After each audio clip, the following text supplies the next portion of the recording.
Saludamos entonces a los asistentes, Andrea Arboleda, Gabriel Espinosa, Johnny Andrés Guerra y Juan Fernando Estrada. Los asistentes hasta el momento, esperemos que en el transcurso de los minutos se conecten más compañeros. Muy buenas noches, profe Máximo, ¿cómo está? Muy bien, ¿qué tal? ¿Cómo te va? Muy bien, gracias. ¿Y usted? Compañeros, ¿cómo están? Muy buenas noches. Te estoy escuchando muy bajito. Ahí me escucha bien. Perfecto, allí sí, muy bien. Excelente. Bien, entonces la idea de hoy pues es, como siempre, es seguir desarrollando la temática. Entonces voy a proceder a compartirles el escritorio para que conversemos. Bien, quiero empezar por lo que está pendiente.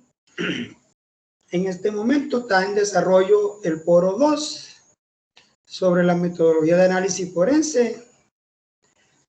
Hay una propuesta que es leer la metodología de Dragon Yard, la cual está dividida en 4 pequeños artículos. Entonces tenemos la parte 1, 2, 3 y 4. Se va a leer y se está pidiendo que se realice un aporte sobre la metodología propuesta, indicando su apreciación al respecto. Esta es una apreciación particular. Nada va a estar bueno ni nada está mal, mejor dicho, nada es malo, ningún aporte es malo porque es la apreciación particular de cada quien, ¿verdad? Sobre la metodología que se propone leer. Entonces la idea es leer esa metodología y hacer un aporte. Siempre se debe responder a por lo menos 2 compañeros. Esa respuesta pues tiene que ser igualmente argumentativa. Y la forma de calificación del foro siempre es la misma. El aporte propio vale 2 puntos. El aporte 1 a compañero 1.5 y el aporte 2, 1.5. Eso nos daría 5. Está disponible del 7 hasta el 16. O sea que ya hoy es 14. Nos quedaría el día de mañana y pasado mañana para participar en el foro. Eso es lo que tenemos entonces inicialmente en desarrollo, el foro número 2. También está un trabajo, ¿sí? El trabajo 1 que ya es empezando pues a desarrollar algo de práctica sobre la situación problemática con la que presentaron en la actividad 1, o si la desean cambiar no hay problema. Entonces, dice que se requiere que usted como jefe del área de informática de su organización presente un informe detallado y sustentado de la investigación preliminar que hizo su grupo de trabajo sobre la situación expuesta en la actividad 1 u otra con la que desee trabajar. Mire que aquí se le está diciendo, se puede trabajar con la propuesta que se presentaron en la actividad 1 o escoger otra. Y entonces se dice que el informe debe contener los siguientes apartados. El propósito del informe. Entonces dice, explicar claramente el objetivo del informe.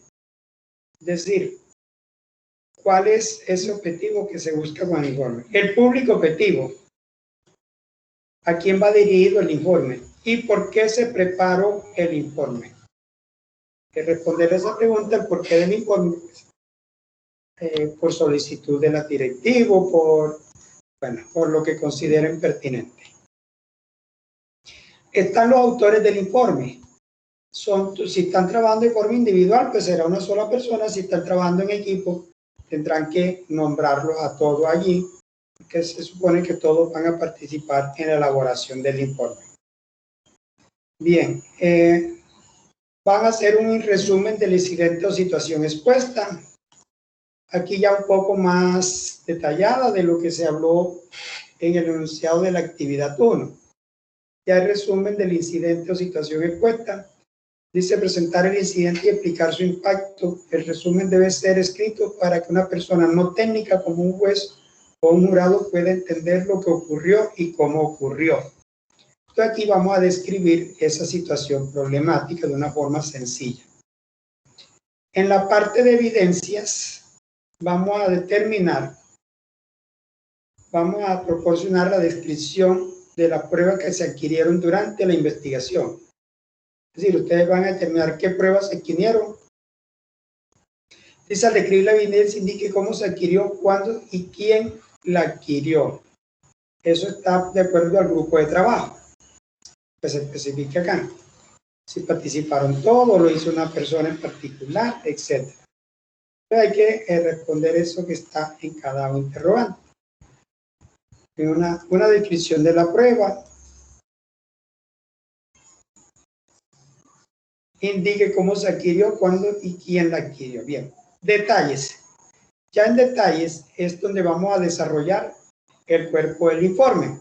Dice, proporciona una descripción detallada de qué pruebas se analizaron y los métodos de análisis que se utilizaron. Explicar los resultados del análisis, enumerar los procedimientos que se siguieron durante la investigación y las técnicas de análisis que se utilizaron. Entonces ya es como el cuerpo del informe, ya en detalle. Finalmente hay una conclusión. Dice que la conclusión debe ser específica para el resultado de la investigación. Citar pruebas específicas para probar la conclusión, pero no proporcionar detalles excesivos sobre cómo se obtuvieron las pruebas. Esa información debe estar en la sección de detalles, que es el punto 5. Incluya la justificación de su conclusión junto con pruebas y documentación. ¿Alguien iba a hablar?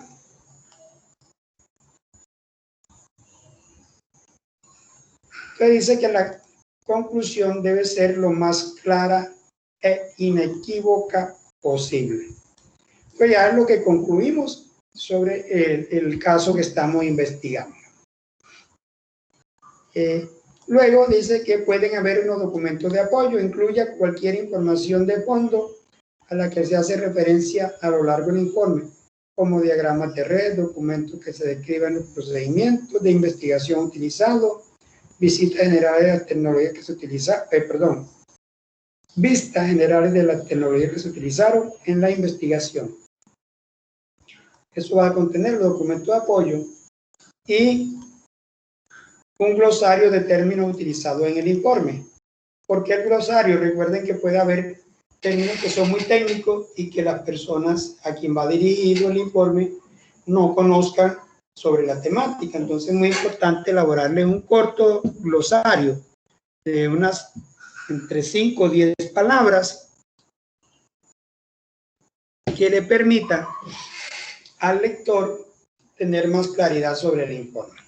Entonces en eso consiste ese informe que vamos a desarrollar. Y como siempre, pues el documento debe tener como mínimo la portada de introducción, objetivo general. Recuerden que se redacta un solo objetivo general y específicos. Los objetivos específicos pueden ser 2 o más objetivos específicos y que estos objetivos específicos contribuyen al logro del objetivo general. El desarrollo ya es todo esto que está aquí. Los 8 puntos. La referencia bibliográfica que se utilizó. Y dice que aplicar la norma APA en todo el documento. Y eso va a estar hasta el 18. O sea que eso indica que va a ser para el próximo domingo. Pues tenemos tiempo entonces para desarrollar. Igual puede ser desarrollada en equipo. Aquí hice 2. Yo había dicho que podía ser desarrollada en equipos de a 5 integrantes. No hay problema. Pues esas son las 2 actividades que de momento estamos trabajando. El foro y el trabajo. No sé si alguno de los asistentes tenga alguna inquietud hasta el momento.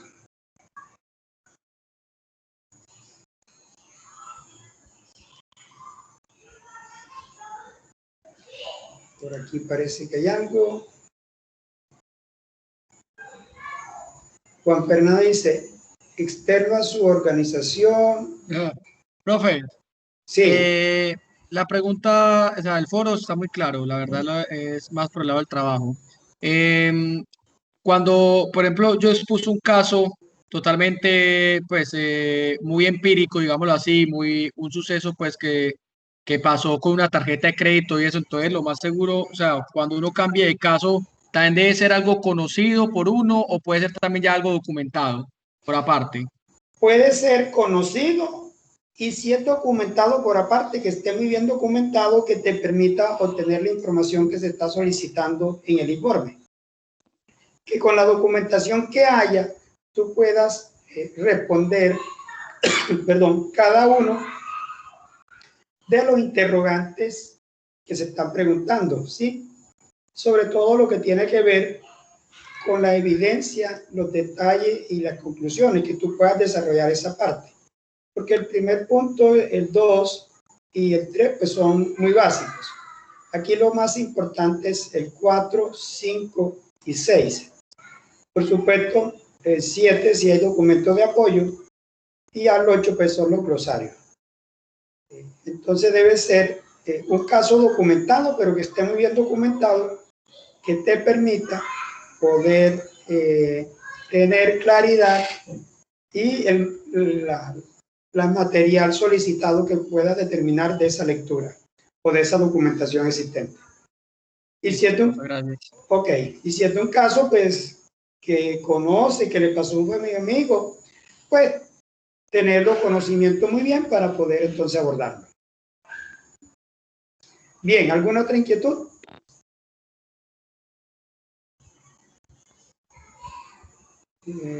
Juan Fernando, no sé si digo externo a su organización. José Luis dice externo a su organización, pero no entiendo muy bien cuando me llaman externo a su organización.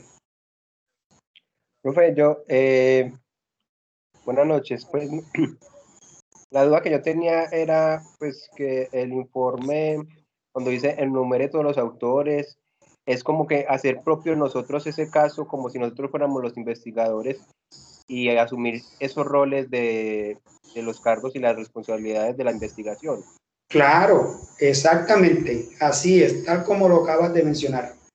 Los autores son ustedes, el equipo de trabajo, son los que van a realizar el informe, a desarrollar la investigación. Pues cada uno debe asumir un rol, si están trabajando en equipo, para trabajar el caso.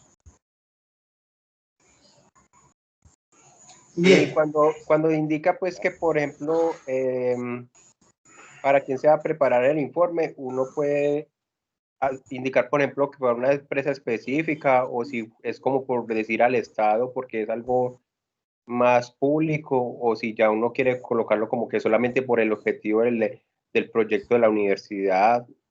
Sí, dependiendo la situación, ¿no?, que seleccione. Puede ser a la empresa, si pasó un caso particular de una empresa, puede ser, como usted nombra, a un público abierto, porque es un caso abierto, también sería válido.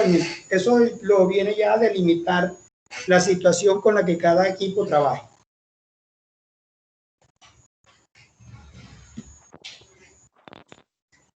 Por aquí tiene la mano levantada Juan Fernando. Juan Fernando, pero yo sé que Juan Fernando no tiene micrófono. Eso. Ah, bueno, ok. Bien.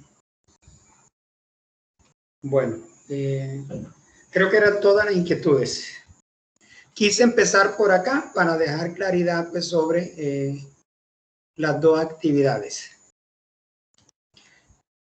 Entonces me voy a permitir hacer como un recorrido por la temática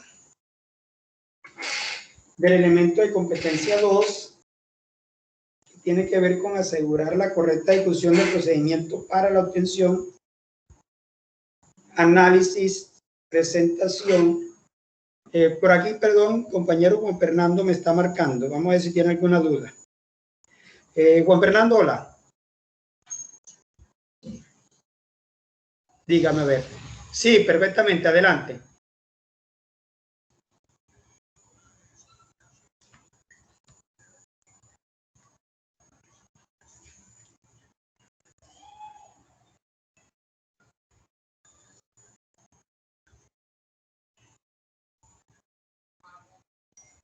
Correcto. Sí, correcto. Está en lo correcto. Si el caso es hipotético, entonces ustedes van a generar unos resultados igual hipotéticos, pero que estén enmarcados dentro de lo que se solicita en el enunciado.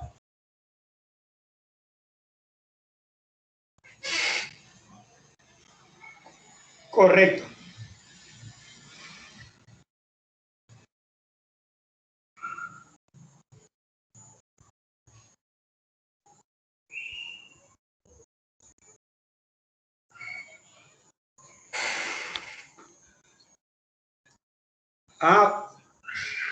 Ok. Bueno, compañero, el señor Juan Fernando Estrada no tiene micrófono, me acaba de marcar al celular.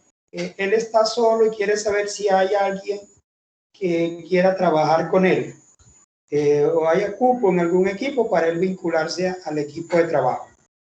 Entonces, por el chat se pueden comunicar, pueden conversar y mirar y acordarse.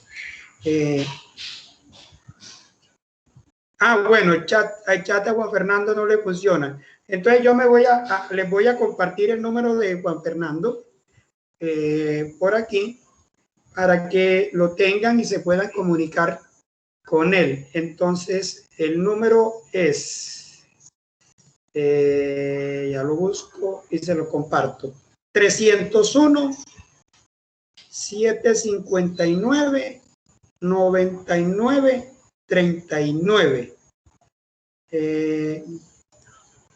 No sé, por aquí.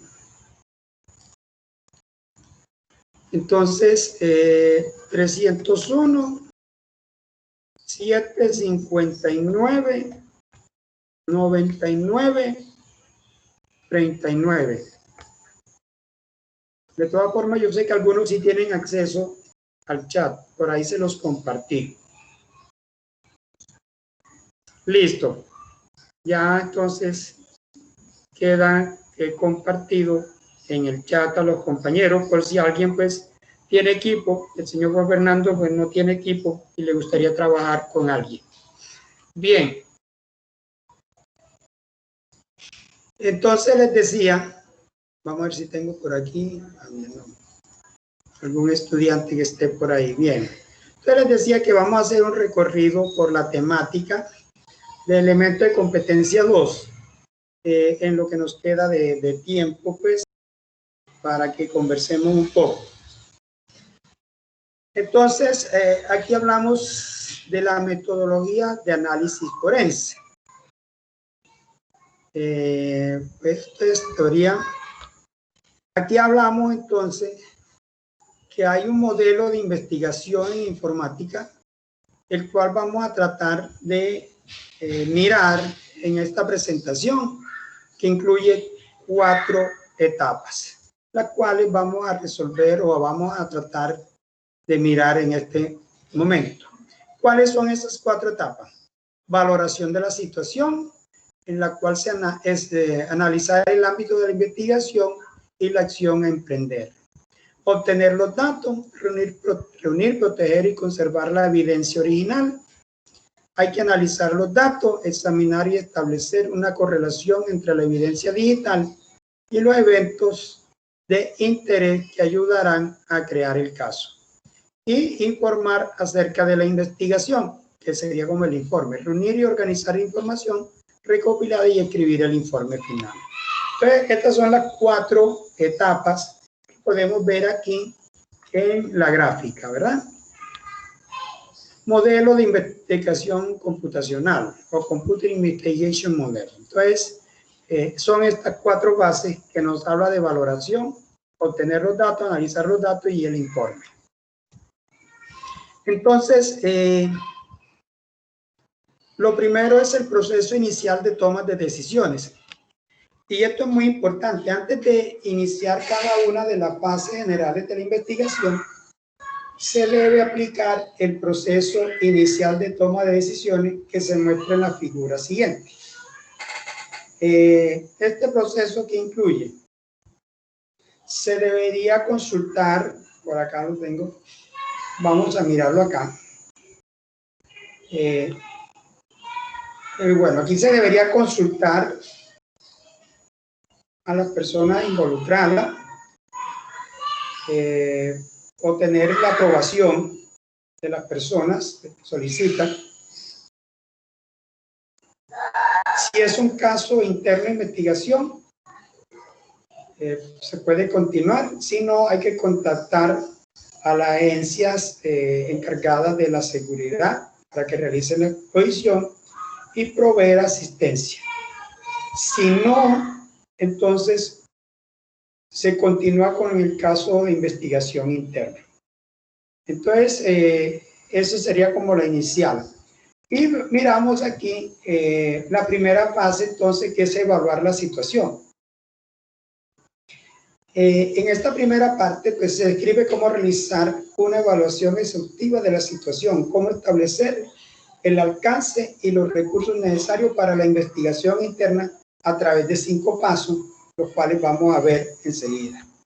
¿Cuál es ese primer paso? Hay que notificar a los responsables de la toma de decisiones y adquirir la autorización. ¿Esto qué me indica?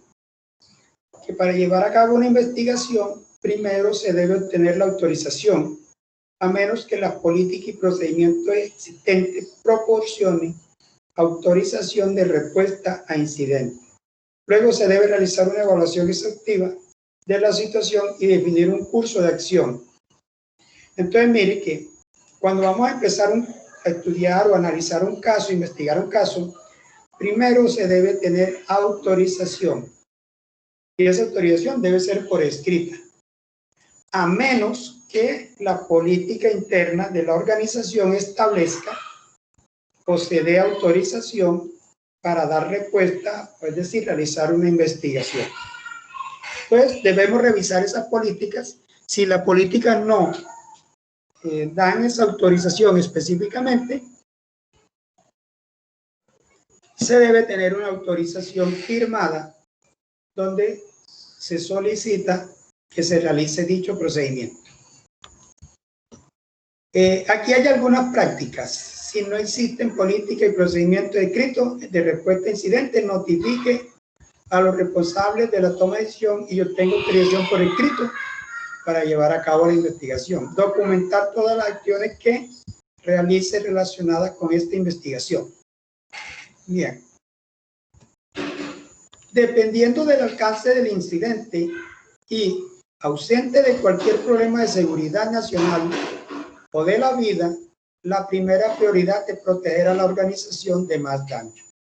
Después de que la organización es segura, la restauración de los servicios, si es necesario, y la investigación del incidente son los próximos prioridades. Entonces, fíjense que aquí nos habla, si es un caso de seguridad nacional o de vida, la prioridad es proteger a la organización de más daño. Y ya después se continúa con la restauración de los servicios y el proceso de investigación. Entonces, eso es lo que nos está diciendo la notificación. El siguiente paso es revisar las políticas y las leyes. Es muy importante, entonces, al comienzo de una investigación, entender las leyes que podrían aplicar a la investigación, así como las directivas internas de la organización que puedan existir. Para lo cual, entonces, se debe determinar si se tiene autoridad legal para llevar a cabo una investigación. ¿Eso quién lo dice? Tanto las leyes generales que apliquen como la política interna de la organización. Entonces, es muy importante determinar si se tiene autoridad legal para llevar a cabo una investigación. Y aquí nos indica, entonces, tiene su organización política y procedimientos que aborden los derechos de privacidad de empleados, contratistas u otras personas que utilicen la red. Especifican tales políticas y procedimientos, las circunstancias en las que se permite su supervisión, etcétera, ¿verdad? Entonces no me voy a poner a leer, pero yo les voy a compartir esta diapositiva mañana junto con el video. La idea es hacer una revisión rápida, revisar la política y la ley. Entonces aquí hay que consultar con los asesores legales para evitar posibles problemas de manejo inadecuado de la investigación. Estos problemas pueden incluir comprometer los datos personales de los clientes, violar cualquier ley como la de protección de datos y privacidad. En nuestro país está la ley 1273, que es la ley de los datos personales, ¿verdad? Que protege los datos personales. Entonces hay que mirar que cuando se vaya a hacer una investigación no se pueda violar esa ley, que es la ley de protección de datos y privacidad. Incurrir en responsabilidad penal o civil por interceptación indebida de comunicación electrónica. Si se va a hacer alguna interceptación de comunicación electrónica, entonces tenemos que tener la autorización y eso normalmente lo da un juez. O sea que no podemos hacer interceptaciones si no tenemos autorización para ello. Visualización de información confidencial o privilegiada. Entonces eso también tenemos que mirarlo. Asegurarse de que se aborden los siguientes problemas de privacidad y confidencialidad del cliente. Todos los datos deben transferirse de forma segura, almacenarse en equipos locales y no deben ser fácilmente accesibles. Entonces ya tengo una de las recomendaciones que tenemos que seguir. Todos los datos deben mantenerse durante el periodo especificado por los asesores legales o la policía local después de que se cierre la investigación informática. Es decir, se puede continuar, se puede hacer un proceso de investigación, se puede cerrar, pero hay que mantener la información por algún tiempo. ¿Eso quién lo dice? La norma. Mantener copias digitales de prueba, impresiones de prueba y cadena de custodia de todas las pruebas en caso de acciones legales. ¿Eso qué significa? Que si luego de que se haga la investigación interna, digamos que es una investigación interna en una organización, resulta una demanda legal ante un juzgado, entonces debemos mantener copias digitales de las pruebas, impresión de pruebas y haber tenido todo el proceso de cadena de custodia para que esas pruebas sean válidas.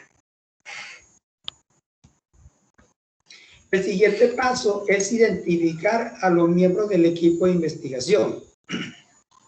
Entonces, normalmente cuando se hace una investigación no lo hace una sola persona porque necesitamos varios especialistas. Un especialista en redes, un especialista en base de datos, un especialista en sistemas operativos, ¿verdad? Que nos permiten entonces tener varios perfiles de personas con suficiente conocimiento que puedan llevar a cabo el proceso de investigación. Entonces, mire que estamos hablando incluso de varios perfiles. Entonces, hay que identificar a una persona que entienda cómo llevar a cabo una investigación, identificar a los miembros del equipo y aclarar las responsabilidades de cada miembro, asignar un miembro como líder técnico para la investigación. Son algunas de las recomendaciones que se realicen. Mantener el equipo de investigación lo más pequeño posible para garantizar la confidencialidad y proteger a la organización contra fuga de información no deseada. Esto es muy importante. Hay que firmar un acuerdo de confidencialidad entre los integrantes del equipo de investigación para que no se vaya para que no vaya a haber fuga de información no deseada. Involucrar un equipo de investigación externo de confianza si la organización no tiene personal con las habilidades requeridas. Es decir, si sucedió un hecho y se va a hacer una investigación interna en la organización, pero no cuenta con personal, entonces se debe contratar a un equipo de investigadores externos bajo todos los criterios de confidencialidad para que se lleve a cabo la investigación. Asegurarse de que cada miembro del equipo tenga los conocimientos necesarios para llevar a cabo las tareas asignadas. Importante, la naturaleza volátil de la evidencia digital hace que sea fundamental llevar a cabo investigaciones de manera oportuna. Asegúrese de contar con la disponibilidad de todos los miembros del equipo durante la investigación. Entonces, cuando se abre una investigación, se conforma el equipo de trabajo hay que tener 100% de disponibilidad de todos los miembros para llevar a cabo el proceso de investigación. Eso es fundamental y muy importante. Otro de los pasos es llevar a cabo una evaluación exhaustiva. Fíjense, se requiere una evaluación exhaustiva y claramente documentada de la situación para priorizar las acciones y justificar los recursos para la investigación. Debe definir el impacto actual y potencial del incidente, identificar la infraestructura afectada y obtener una comprensión lo más completa posible de la situación. FES habla de algunas prácticas que se deben utilizar, como utilizar toda la información disponible para describir la situación, su gravedad potencial, la parte potencialmente afectada y la parte o partes sospechosas. Nos hablan de identificar el impacto y la sensibilidad de la investigación en la organización. Analizar el impacto comercial del incidente a lo largo de la investigación. Entonces, son algunas de las recomendaciones, buenas prácticas, que dice: analizar los recursos intangibles afectados, como el impacto futuro en la reputación de las relaciones con los clientes y la moral de los empleados. Usar la siguiente práctica: identificar las redes implicadas, el número de equipos afectados y el tipo de equipos afectados. Obtener la documentación de la topología de red, que debe incluir un diagrama de red detallado que proporciona información de infraestructura sobre servidores, hardware de red, firewall, conexiones a internet y otros equipos de red. Identificar los dispositivos de almacenamiento externo y los equipos remotos que se deben incluir.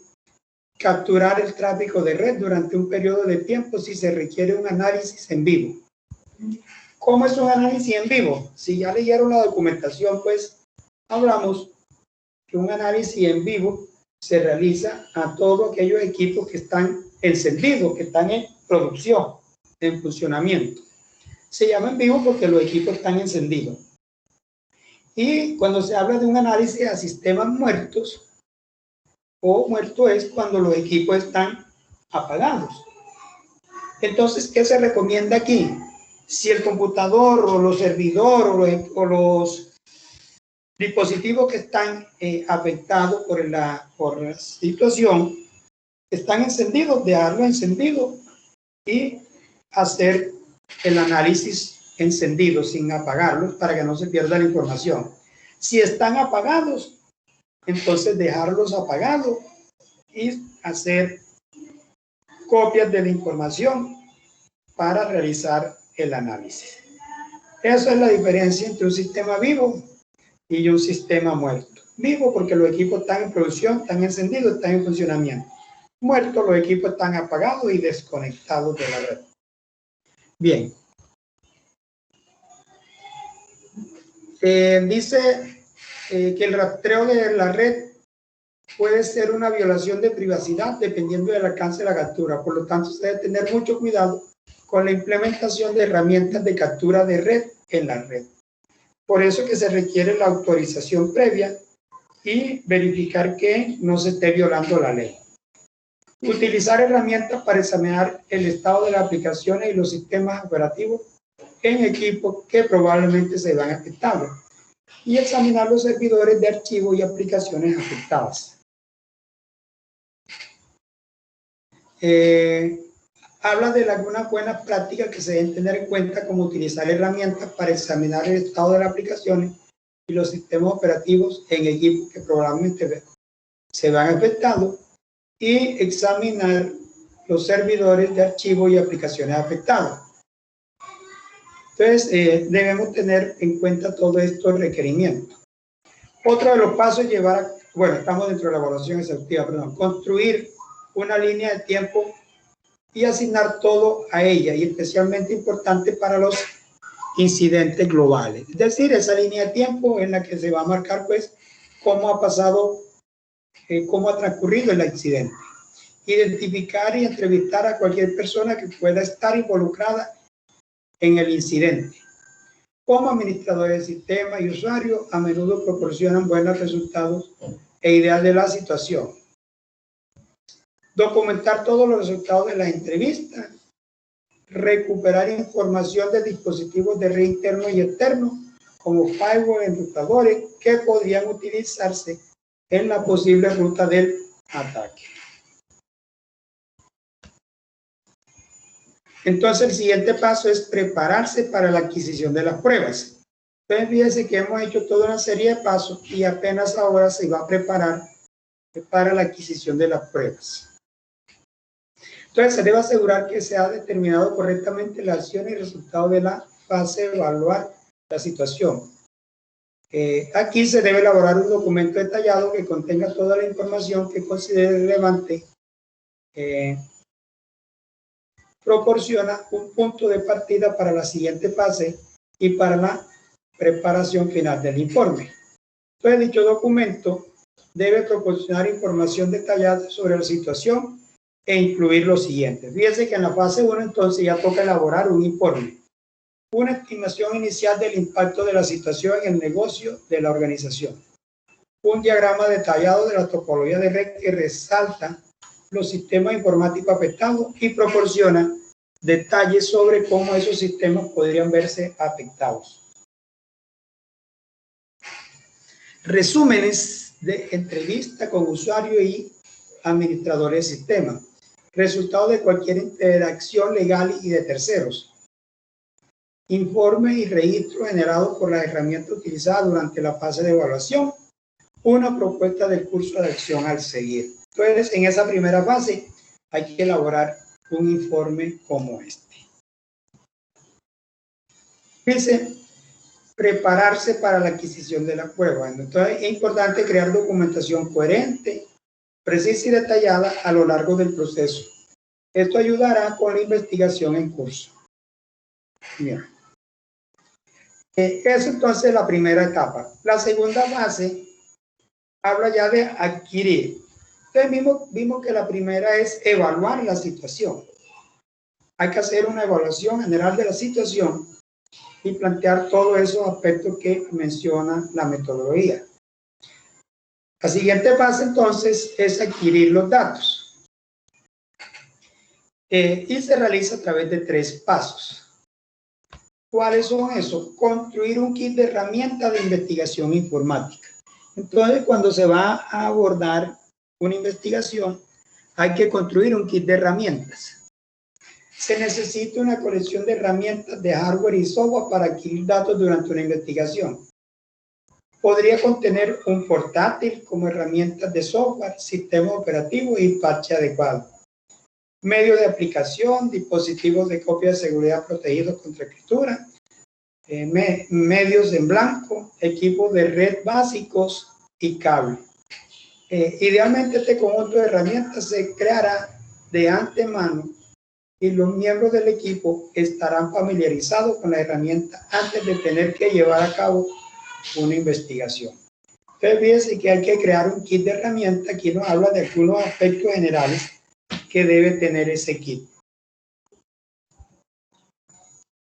Luego pasamos a la recopilación de los datos. Esa recopilación se puede hacer local o a través de la red. Localmente tiene la ventaja de un mayor control sobre los equipos y los datos involucrados. Sin embargo, no siempre es factible. ¿Por qué? Porque los servidores están trabajando y no se puede hacer localmente. Otros factores como el secreto de la investigación, la naturaleza de las pruebas que deben reunirse y el plazo para la investigación determinarán en última instancia si las pruebas se recopilan localmente a través de la red. Bien. El siguiente paso, pues lo siguiente es el proceso de adquisición de datos recomendado es el siguiente.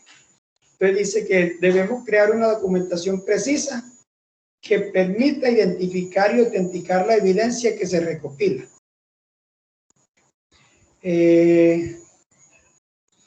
Debe incluir información como ejemplo, quién realizó la acción y por qué lo hicieron, qué intentaban lograr, cómo realizaron la acción, incluidas las herramientas que utilizaron y los procedimientos que siguieron, cuándo se realizó la acción, fecha, hora y los resultados que se obtuvieron.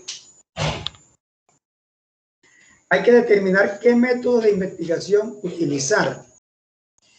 Hay que identificar y documentar posibles fuentes de datos, incluidas los servidores, los registros de dispositivos de red, internos y externos, componentes de hardware internos, dispositivos de almacenamiento, tanto internos como externos. Y dice que cuando se debe capturar datos volátiles, los datos volátiles, hablamos de datos de la memoria, del caché, del registro de Windows, de los logs, de los procesos, etcétera. Toda esa información es conocida como volátil. Entonces, cuando se captura datos volátiles, considerar cuidadosamente el orden en que se recopilan los datos. La evidencia volátil puede ser fácilmente destruida. La información como los procesos de ejecución, los datos cargados en memoria, la tabla de enrutamiento y los archivos temporales se pueden perder para siempre cuando se apaga el equipo. Por eso es que si el equipo está encendido, pues hay que recuperar esa información de inmediato. Dice, utilizar los siguientes métodos para recopilar medios de almacenamiento.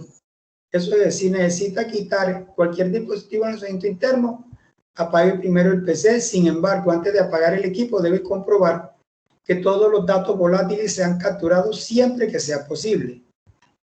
¿Sí? Antes de apagar el equipo. Determinar si extraer el dispositivo de almacenamiento del equipo es sospechoso y utilizar su propio sistema para adquirir los datos.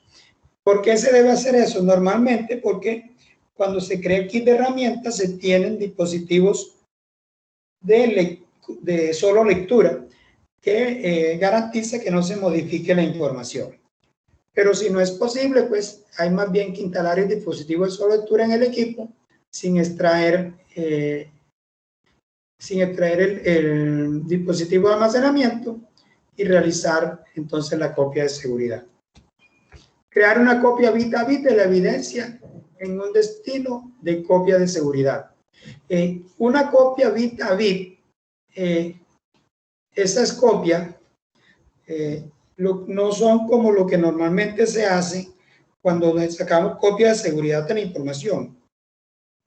Una copia bit a bit tiene todo la estructura del dispositivo origen y lo crea una imagen exacta de ese dispositivo. Y se deben utilizar para ello herramientas como Incase, Guidance Software de Access Data. Son algunas de las herramientas. Más adelante vamos a ver otras herramientas. Esta herramienta, ¿por qué se recomienda? Porque son las que son reconocidas a niveles internacionales y que están legalmente aceptadas dentro de un proceso de informática forense. Hay que documentar los dispositivos de almacenamiento internos y asegurarse de incluir información de sus configuraciones. Por ejemplo, fabricante, el modelo, la configuración del puente, el tamaño del dispositivo. Además, tenga en cuenta el tipo de interfaz y el estado. Profesor Máximo, qué pena, tengo una dudita ahí cuando usted dice que las herramientas deben ser aceptadas, pues deben tener como una aceptación por un ente gubernamental, porque creo yo que uno hay veces interfiere con herramientas que para poder hacer una copia de seguridad o algo, ¿cómo sabe uno que la herramienta sí está como dentro de la jurisdicción para poder ser utilizada para estos procedimientos o qué ente gubernamental le da uno acceso a esas herramientas? Bueno, normalmente existen internacionalmente reconocidas unas herramientas que ya están reconocidas y avaladas internacionalmente, no solo aquí en Colombia, sino a nivel internacional, sobre cómo llevar a cabo un proceso de informática forense. Sin embargo, cuando la investigación, esto en caso, pues se debe hacer en caso que la investigación sea para un proceso legal ante un juez, ¿verdad? Ok. Pero si es una investigación interna en la organización que no implique un caso judicial, podemos utilizar cualquier herramienta que nos permita llevar a cabo estos procesos. Vamos a mirar más adelante una serie de herramientas que se pueden utilizar.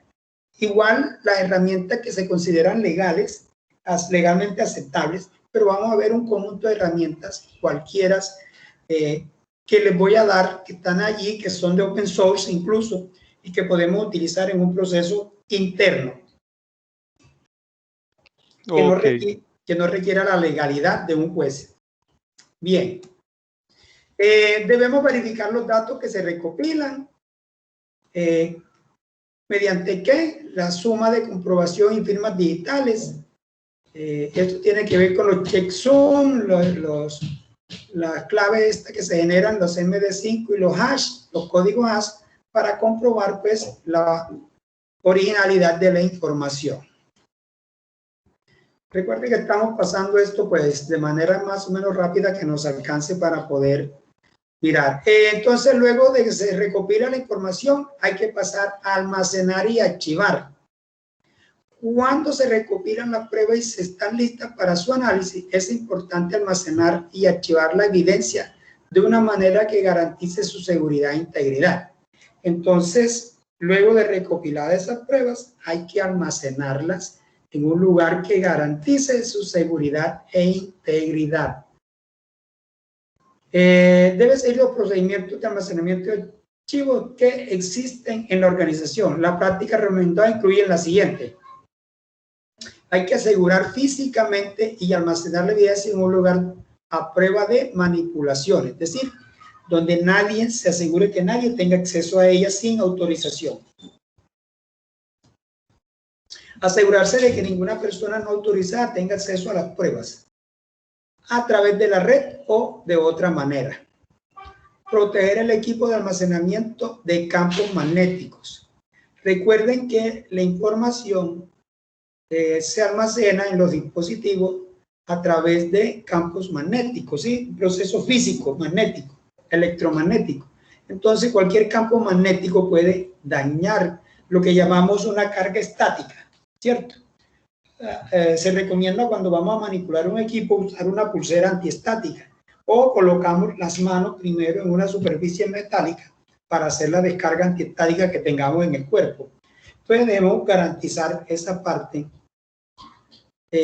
de campos magnéticos. Hacer al menos 2 copias de la evidencia que se recopiló y guardar una copia en un lugar seguro fuera del sitio. Es decir, se puede guardar una copia en la organización y una por fuera, que es un sitio seguro, para garantizar así la originalidad de la información. Estas son algunas de las recomendaciones. Asegurarse de que la evidencia esté protegida físicamente. Por ejemplo, que se guarde en una caja fuerte, protegida digitalmente, con contraseña para que no se tenga acceso fácilmente. Documentar claramente la cadena de custodia de las pruebas.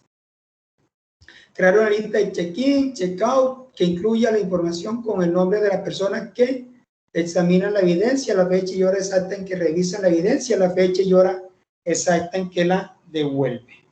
Entonces hay que llevar ese check-in, ese check-out por cada persona que utiliza la evidencia. Eso es lo que se conoce como llevar a cabo la cadena de custodia. Bien, entonces aquí finalizaría esa segunda fase, que era la recolección de la información. Y pasamos a la fase 3, que a dónde se va a analizar los datos. Listo, la pillamos. Entonces ya hicimos la evaluación de la información, hicimos la recopilación de la información y ahora se va a analizar los datos. Para analizar los datos, entonces, tenemos los siguientes pasos. El analizar los datos de red.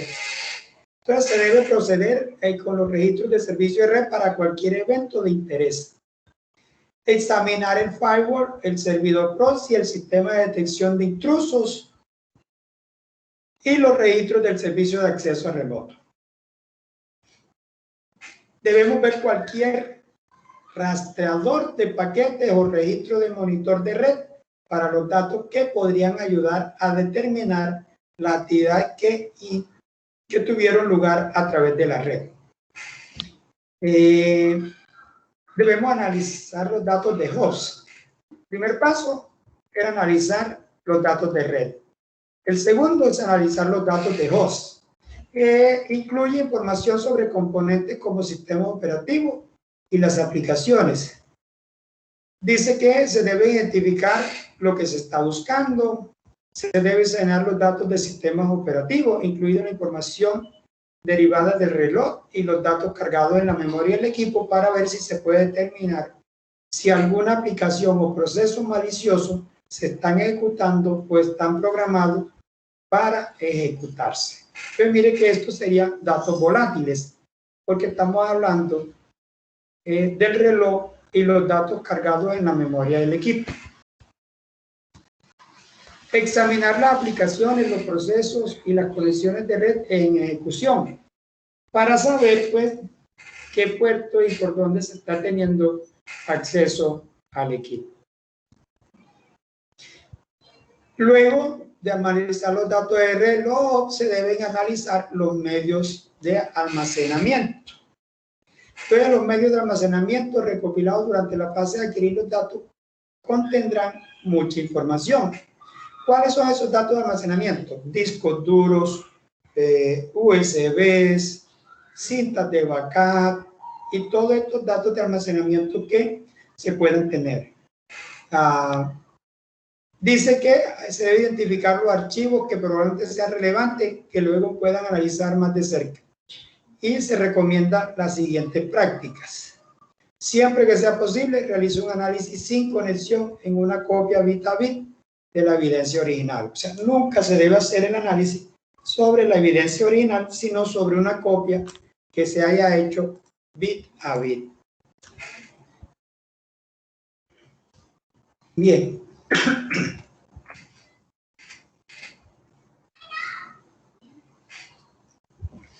Debe determinar si se utilizó el cifrado de datos como el sistema de cifrado de archivos. Se pueden tener varias claves de registro para determinar si se utilizó o no ese cifrado de archivo.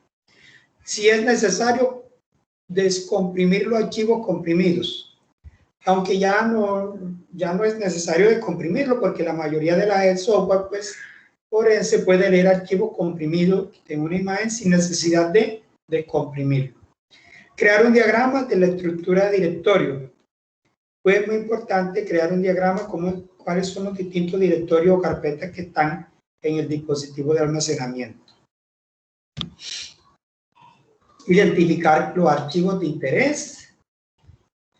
Pues en un disco de almacenamiento externo pues habrá muchísima información. Si tenemos un disco de 1 tera, por ejemplo, que está casi que lleno, pues allá hay muchísima información para analizar. Es muy bueno identificar los archivos de interés. Examinar el registro, la base de datos que contiene información de configuración del sistema operativo. Entonces es muy importante revisar ese tipo de información. Buscar el contenido de todos los archivos recopilados para ayudar a identificar los archivos que puedan ser de interés. Estudiar los metadatos de los archivos de interés utilizando herramientas como Incase, de Forensic Toolkit o ProDiscover. Estas son algunas de las herramientas que son legalmente aceptadas. Hay que utilizar visores de archivos para ver el contenido de archivos identificados. O sea, no utilizar las aplicaciones que crean directamente los archivos, sino visores para tratar de no modificarlos. Bien. Allí termina la fase, entonces, 3 y pasamos a la fase 4, donde ya es la elaboración del informe de la investigación. Este informe, entonces, va a contener, como se ve en la imagen, 2 pasos, los cuales son recopilar y organizar la información de la documentación creada en las fases anteriores, identificar la que sea relevante y organizarla en categorías adecuadas. Utilizar el siguiente procedimiento para recopilar y organizar la documentación necesaria para el informe final. Entonces, reunir toda la documentación y notas de las fases, evaluar, adquirir y analizar, que fueron las 3 anteriores, incluir cualquier información de antecedente apropiada. Identificar parte de la documentación que sea relevante para la investigación. Identificar hechos para apoyar las conclusiones que se harán del informe. Crear una lista de todas las pruebas que se presentarán con el informe. Enumerar las conclusiones que se desean hacer en su informe. Organizar y clasificar la información que se recopiló para realizar un informe claro y conciso. Estas son algunas de las recomendaciones. Luego viene escribir el informe. El informe debe tener entonces el propósito del informe, explicar claramente el objetivo del informe, el público objetivo y por qué se produjo el informe. El autor, enumerar todos los autores y coautores del informe, incluidos sus cargos. El resumen del incidente, presentar el incidente y explicar su impacto. Debe tener la evidencia, proporcionar las evidencias, las descripciones de las pruebas que se adquirieron durante la investigación. Detalle del informe, donde se va a proporcionar una descripción detallada de qué pruebas se analizaron y los métodos de análisis que se utilizaron. Explicar los resultados del análisis. Enumerar los procedimientos que se siguieron durante la investigación y las técnicas de análisis que se utilizaron. Incluir una prueba de sus hallazgos como informes de utilidad, entradas de registro, justificar cada conclusión que se extrae del análisis, etiquetar los documentos auxiliares en número de cada página y hacer referencia a ellos por nombre de etiquetado cuando se discute el análisis. Por ejemplo, registro de cortafuegos desde el servidor compatible con el documento D. Además, proporcionar información sobre aquellas personas que llevaron a cabo o estuvieron involucradas en la investigación. Si corresponde, proporcione una lista de testigos. Luego vienen las conclusiones. Debe especificar para el resultado de la investigación. Citar pruebas específicas para probar conclusiones, pero no proporcione detalles excesivos sobre cómo se obtuvieron. Y finalmente acá vienen los documentos de apoyo. Cualquier información de fondo a la que se hace referencia a lo largo del informe, como diagramas de red, documentos que describan los procedimientos de investigación utilizados y vistas generales de la tecnología que se utilizaron en la investigación.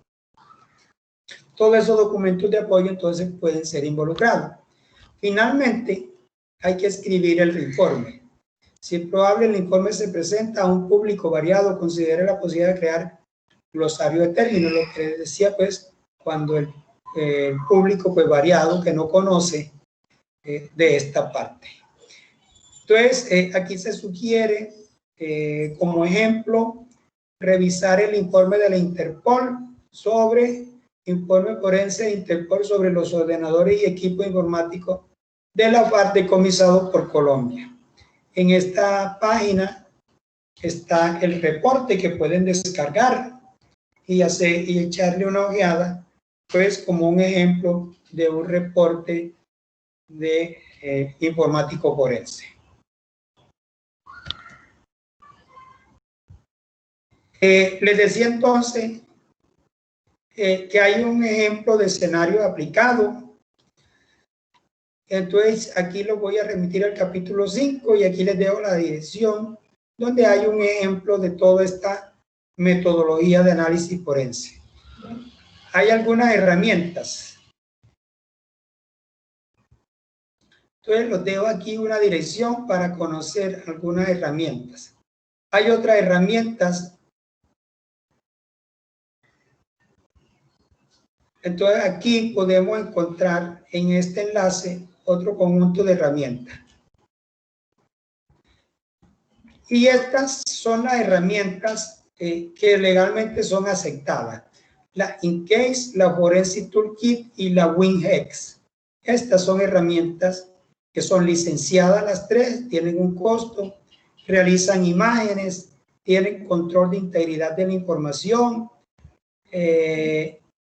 hacen análisis y son admitidas por los casos, o sea que son reconocidas. Aquí les dejo los enlaces si quieren leer sobre esta herramienta, InCase Forensic Toolkit y WinHex. Pero hay un conjunto de herramientas para herramientas móviles que pueden encontrar en este enlace. Esas no son, digamos, avaladas, pero que pueden ser utilizadas para una investigación interna. También en Nearsoft encontramos un conjunto de herramientas que podemos utilizar y que son open source para una investigación interna.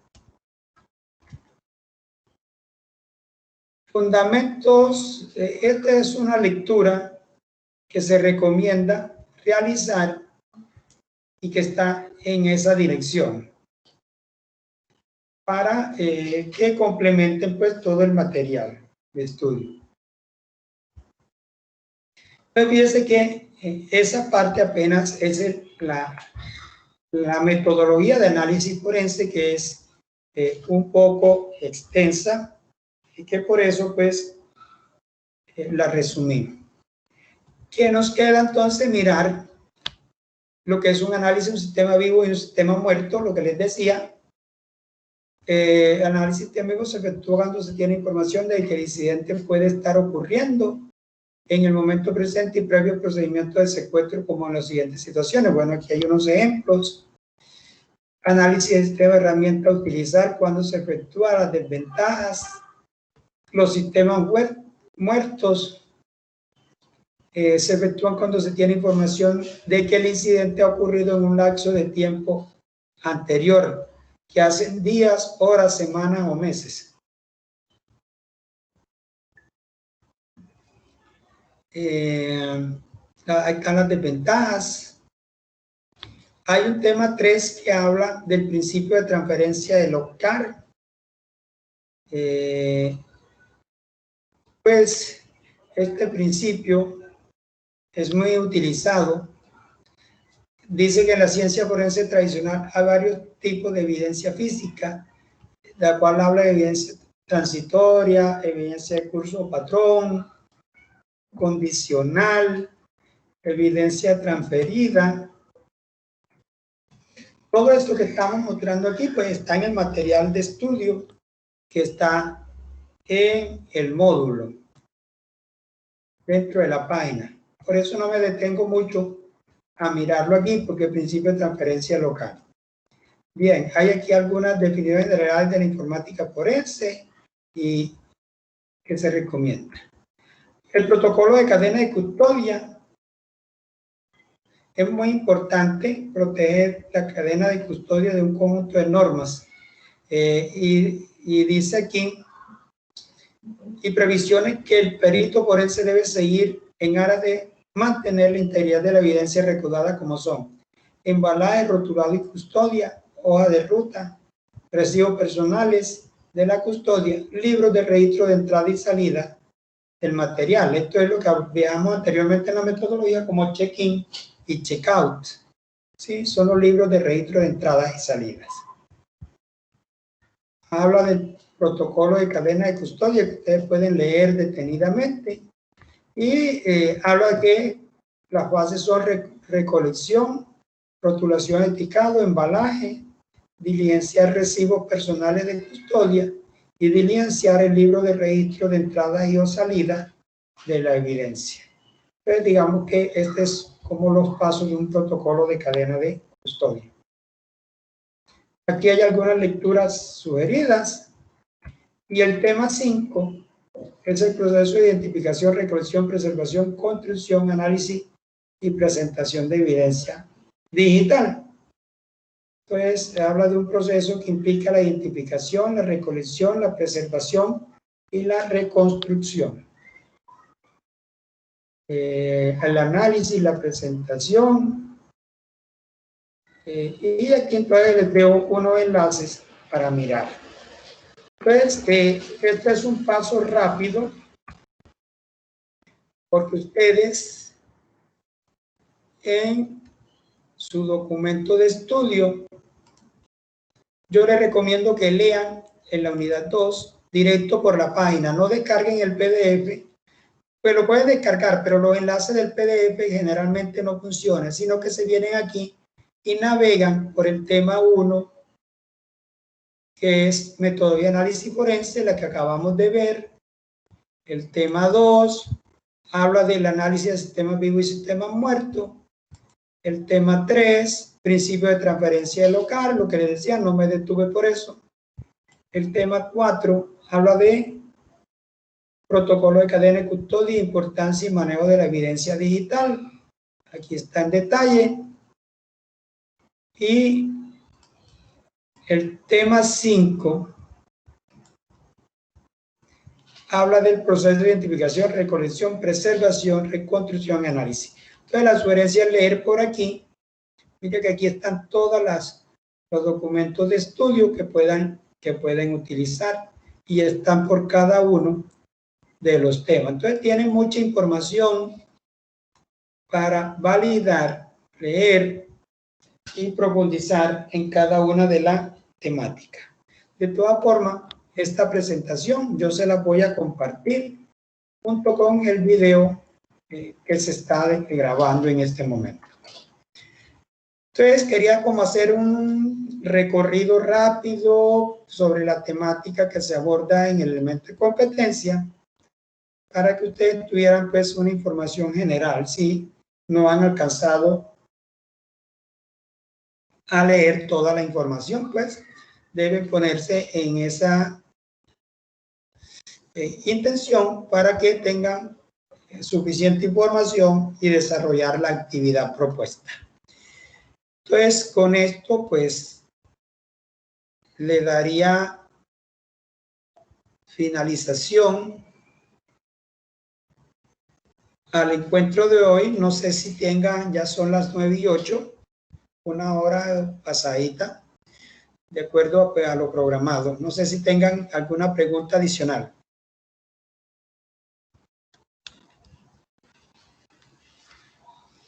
No, profe, Bien. muy interesante toda la información que nos has brindado, profe. Yo sí tengo como unas duditas. Lo que pasa es que lo que nosotros estamos viendo acá también va a ser énfasis en un diplomado de seguridad informática, o esto es como como una parte no más de la seguridad informática que nos van a, pues que nos brinda la institución como tal. Bueno, Porque como en este momento, yo viendo pues las carreras, lo que es la electiva 1, la electiva 2 y lo que pues esta electiva y la electiva 3 y el diplomado en seguridad informática, yo veo que la carrera va más como un énfasis como tal a la seguridad informática, porque en este momento el tema de la ciberseguridad a nivel mundial está muy bajo. ¿Sí me entiende? No hay mucho ingeniero en sistemas, pero no hay gente consolidada como en el tema de ciberseguridad, hay muy poca gente. Es un gremio muy todo, entonces me gustaría como de pronto usted que ya tiene como esas bases y todo y que tiene como un organigrama de cómo va el consecutivo dentro de la universidad, si es lo que estoy diciendo es correcto o de pronto o de pronto usted tiene una organización totalmente diferente. no, digamos que la universidad, dadas las necesidades que tú acabas de mencionar, pues, digamos que con esta pandemia se intensificó esa necesidad aún más de la ciberseguridad, porque todo se está trabajando a través del Internet, ¿verdad? Como medio de teletrabajo que estamos desarrollando casi todas las personas. Y la seguridad, pues, se ha visto que es una necesidad. La universidad tiene realmente dentro de la carrera de Ingeniería Informática dos líneas. Una es la programación, porque es fundamental y es la línea base de la programación. Pero Claro, sí. la otra también es la parte de la seguridad informática. Incluso la universidad tiene el diplomado y tiene una especialización en seguridad informática. Entonces, también un poco la línea va marcada a preparar con los conceptos básicos a nuestros egresados para que lleven por lo menos esa concesión, porque no se aprende seguridad informática en un curso. Realmente hay que hacer Sí, es un verdad. estudio. Sí. Porque esto es muy amplio y además tú te especializas en un área porque tú no puedes ser especialista en seguridad informática y manejar redes sistemas operativos y bases de datos, porque eso es muy complejo. Tendrás que dedicarte a estudiar toda tu vida para manejar las tres ramas más importantes, ¿verdad? Sino que tú te especializas en una de las áreas. Si te gusta la seguridad en redes, por ejemplo, te vas por redes. O si te gusta la seguridad de base de datos, te vas por allí o por la parte del sistema operativo. O de pronto un poco te especializas en una, pero tienes conocimientos básicos de las demás. Pero nunca, pues, así que experto en las tres áreas, porque es mucho lo que hay que estudiar y aprender. Entonces, ¿qué hay para por ejemplo, para uno convertirse en un perito informático? Hay unas certificaciones que duran y que son como cualquier certificación, que te dan un tiempo de estudio, te proporcionan un material, tú lo estudias y luego vas y presentas el examen.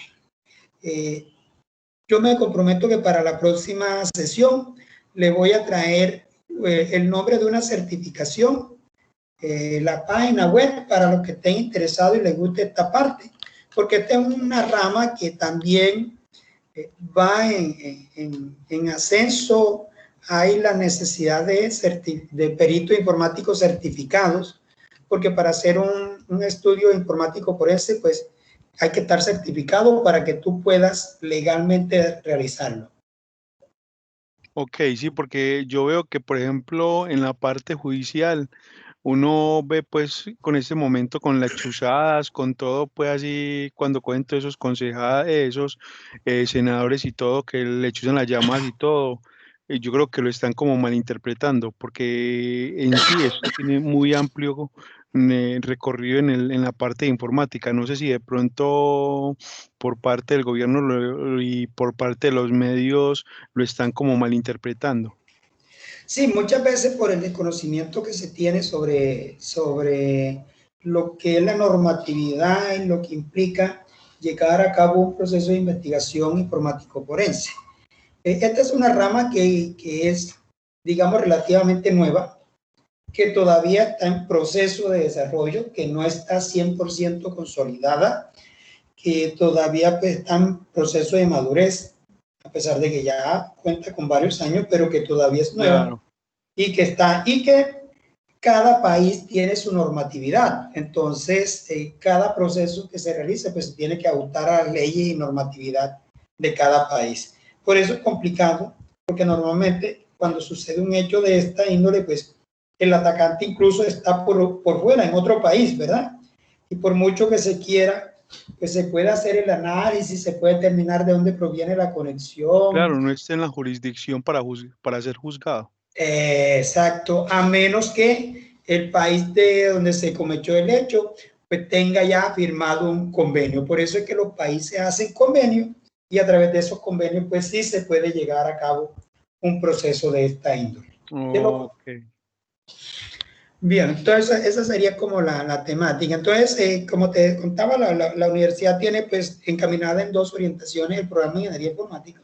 Para el que le guste el desarrollo de software está la parte de programación, se especializa y se va por la parte de programación, pero también está la parte de seguridad, y por eso se ve en el curso esta electiva que abarca, pues, no aprendemos informática forense en un curso en 8 semanas, por supuesto. La idea del curso es que se lleven la motivación, que se lleven la idea general, que existe esta metodología, que existe esta ciencia forense e informática, y que ustedes, pues, si les gusta, puedan realizar luego una certificación, hacer primero de pronto una especialización para tener los conocimientos base y luego certificarse ya para ejercer como perito informático.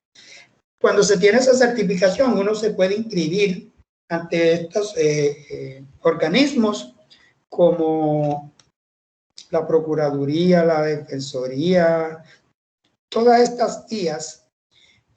Puede uno inscribirse como perito informático y cuando suceden los casos, te pueden llamar para que tú realices la investigación y realices tu dictamen. Por eso es que para llevar a cabo, pues, tienes que tener una certificación que te dé la idoneidad para llevar a cabo un proceso de investigación en esta área. Ok, gracias, profe, por la información. Listo, con mucho Tenía gusto. como esa duda ahí. Vale, Vale, entonces yo les voy a traer información para el próximo encuentro de esa certificación. Sé que hay varias, pero les tengo una que sé de una y les voy a traer la página y el nombre y les voy a mostrar ahí pues, para que se animen pues lo que quieran. Listo, chicos. Por hoy pues creo que ha sido todo. Ya tenemos un poco más de 1 hora y cuarto. No siendo más, pues me queda sino agradecerles por la asistencia. En el día de mañana les estaré entonces compartiendo el video, la presentación, para que la tengan a la mano y puedan entonces hacer uso de ella. Feliz noche para todos. Nos vemos en el siguiente encuentro sincrónico. Muchas gracias, profe. Que tengan una feliz noche, que descansen. Gracias.